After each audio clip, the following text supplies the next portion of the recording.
Direttore, abbiamo ancora soltanto un minuto e mezzo, però una nota, lei ha accennato al Veneto, quindi al territorio. Ci sono numerose imprese, ai noi, in difficoltà con questa crisi energetica delle materie prime e tutto quanto. La solidarietà in Veneto investe anche sul territorio, cioè i soldi risparmiatori vengono investiti anche nel territorio. Un argomento importante, specie in questo periodo, anche per aiutare queste imprese.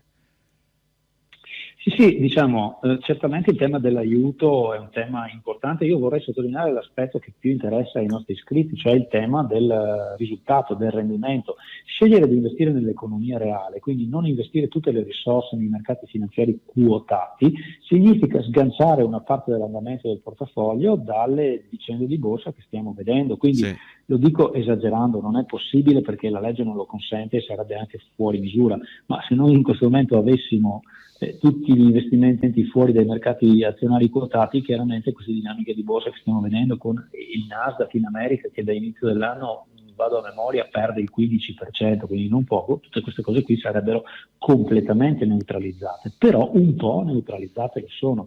Dall'altra parte, sì, investire nell'economia reale, quindi anche nelle imprese del nostro paese, significa anche credere in un processo di sviluppo che deve essere condizione necessaria per noi stessi, per i nostri figli. Cioè, se qui non ci sono le imprese, poi è inutile che speriamo di avere il fondo pensione, nel senso Sì, che se non c'è lavoro non certo. c'è neppure il fondo pensione. E attenzione, su questo voglio anche aprire un piccolo spunto.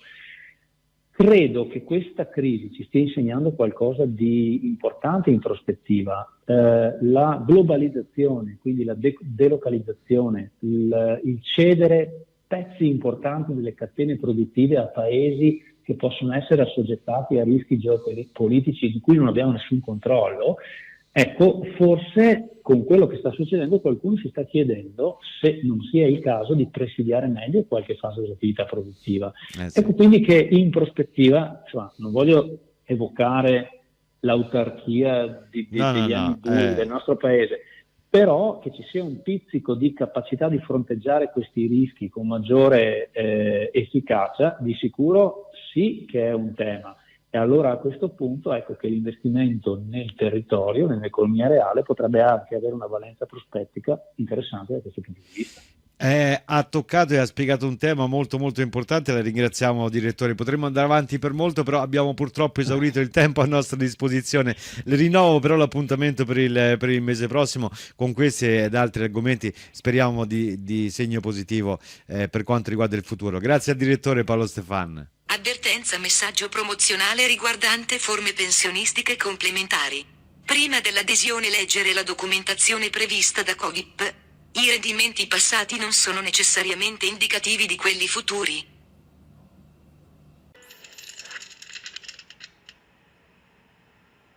Avvertenza, messaggio promozionale riguardante forme pensionistiche complementari.